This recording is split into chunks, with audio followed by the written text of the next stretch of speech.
할렐루야. 오늘 주보의 순서상 특별 찬양을 먼저 계획했는데 기획하시는 분들이 설교 후에 진행하는 걸로 준비를 했다고 했습니다. 그래서 말씀 먼저 하고 우리 찬양을 드리는 시간을 갖도록 하겠습니다. 우리가 지난 주일날은 축가 파티였습니다. 그래서 우리가 주님 안에서 함께 행복한 시간을 갖고 은혜로운 시간을 갖는 거였고, 오늘은 거룩하게 찬양으로 하나님께 경배와 찬양과 예배를 드리는 것이기 때문에 말씀 전에 이렇게 준비했었던 것입니다. 그래서 이 거에 좀 길어지게 되면 말씀을 짧게 하고, 이게 짧아지면 좀 길게 하려고 말씀을 길게 준비를 했는데 이걸 어떻게 줄여야 될지 제가 상당히 지금 고민입니다. 할렐루야. 오늘 좀 긴가요? 올해 우리 세종 시찰에서 일본에 여행을 간 적이 있었습니다. 20여 년 전에 제가 부교육자 시절에 일본에 한번 방문했었는데, 그때는 청년들과 단기 선교로 갔었습니다. 그 길을 지나가면서 그 차 안에서 한자로 쓰여 있으니까 몇 가지를 볼 수 있었는데, 그 지나가다가 학교 하나가 지나가는데 거기에 동지사 대학이라는 이 교명이 보였습니다. 일본 말로는 도시사 대학이죠. 근데 그 학교의 이 간판을 보고 나서 깜짝 놀랐죠. 왜 놀랐냐면 여기에는 우리가 잘 아는 윤동주 시인의 시비가 있고, 그 학교에서 공부를 했기 때문에 제 마음속에 굉장히 감동이 있었습니다. 그래서 꼭 한번 가보고 싶었는데 올해 그곳에 갔었습니다. 윤동주 시인, 그리고 이 동지사 대학은 참 놀랍죠. 일본에서 3대 사립대학이기도 하겠지만 놀랍게도 이것은 기독교 학교이고 신학교가 있던 대학이기 때문에 참 우리에게도 낯설지 않은, 우리 한국보다 더 일찍 신학교가 있었던 대학이니까 놀라웠습니다. 그곳에 윤동주 시인의 시비가 있는데 오늘 짧게 그의 시를 한 부분만 낭독해 드리겠습니다. 별 하나의 추억과 별 하나의 사랑과 별 하나의 쓸쓸함과 별 하나의 동경과 별 하나의 시와 별 하나의 어머님, 나는 별 하나의 아름다운 말 한마디씩 불러봅니다. 윤동주 시인의 별 해는 밤이라는 그 유명한 시입니다. 참 멋지지 않나요? 청년 윤동주가 이런 시를 썼다는 건 정말 놀랍고, 시 전체를 다 읽어보면 참 이렇게 낭만적일 수가 없고, 이렇게 애틋할 수가 없고, 이렇게 간절할 수가 없구나라는 생각을 갖게 합니다. 생각을 해보면 윤동주 시인이 활동했던 그 시대와 오늘날의 우리 시대는 비교할 수 없을 정도로 지금이 훨씬 행복하고 더 좋은 환경과 더 좋은 곳에서 우리가 살아가고 있습니다. 그런데 오늘날 우리들은 그 오랜 나라를 빼앗기고 또 너무나 암울했던 그 시대에 살고 있던 그 청년의 마음보다도 더 강팍하고 더 무거운 삶을 살아가고 있지 않은가, 그런 생각을 한번 해보게 됩니다.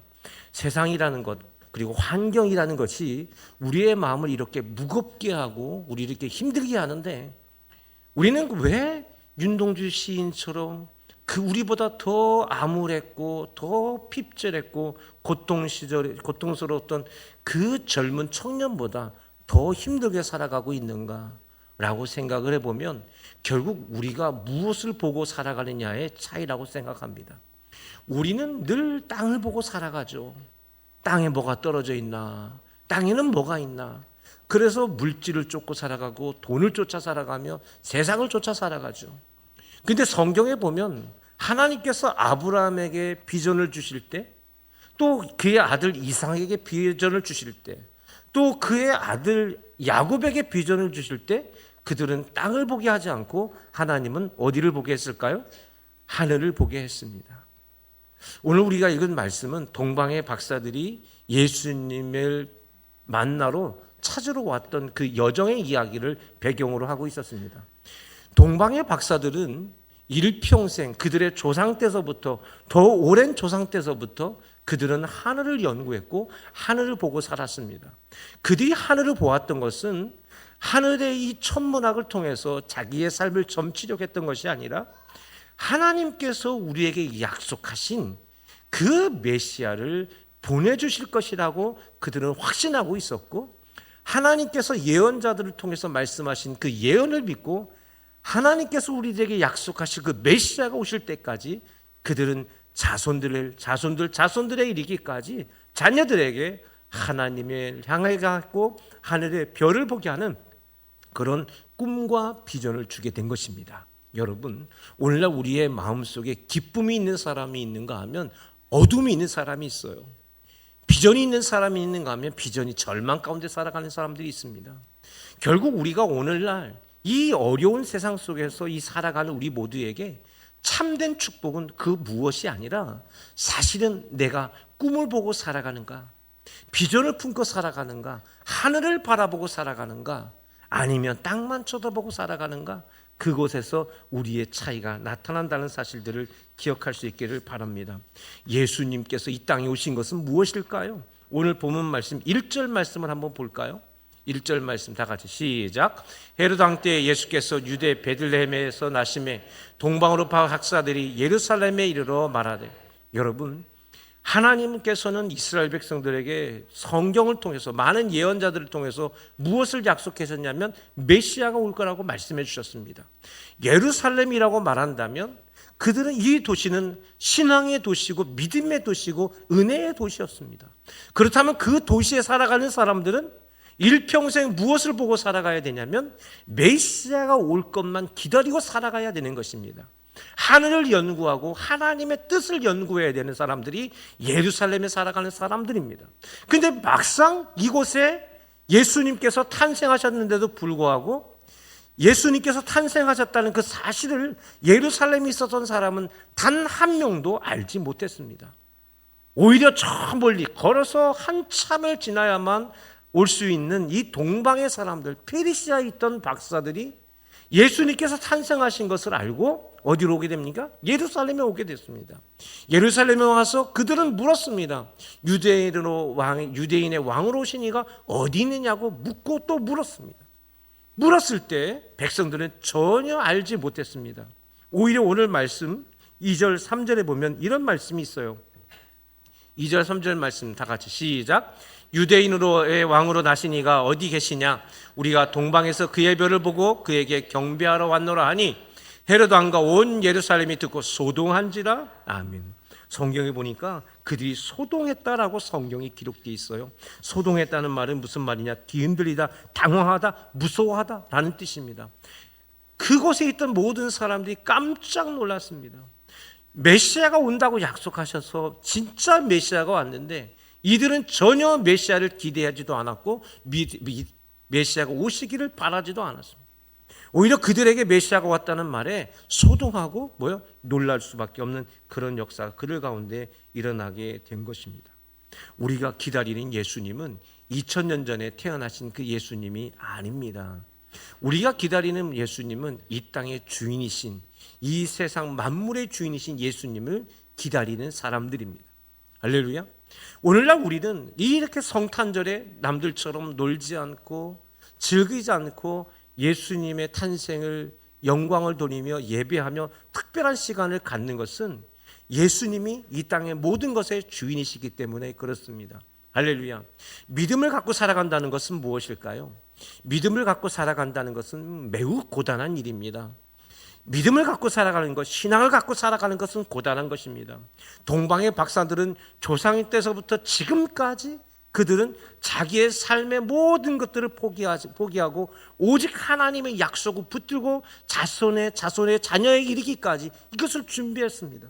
그러니 이들의 삶이 얼마나 고단하고 힘들었겠습니까?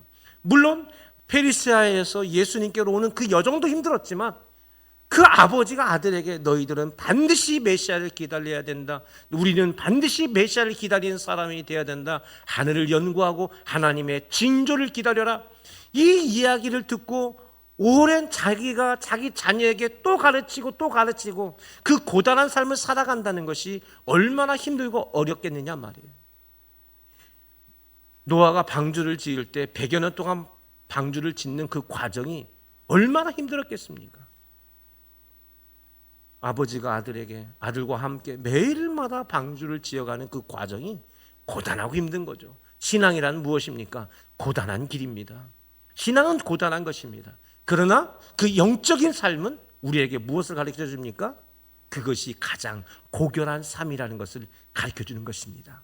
소망의 가족 여러분, 성탄절을 지키고 오늘 우리가 하나님께 예비하며 우리가 믿음의 삶을 살아가는 삶의 길은 가장 고결한 것입니다. 예수님의 탄생에 황금과 유황과 모략을 드렸던 동방의 박사들의 이 여정이 가장 아름다운 여정이었습니다. 세상에 많은 사람들이 여행을 다닙니다. 지금도 엄청나게 많은 사람들이 여행을 가고 있습니다. 그들의 여행은 무슨 여행입니까? 그들의 여행은 즐기는 여행입니다. 그러나 동방의 박사들의 여행은 가장 고결한 여행의 길이었습니다. 그렇습니다.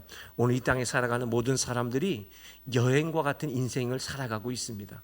여행과 같은 인생을 살아가는데 그 여행과 같은 인생길에서 가장 고결한 결단과 믿음으로 살아간다면 우리의 인생에 놀라운 메시아를 만나는 축복이 우리 가운데 있을 줄로 믿습니다.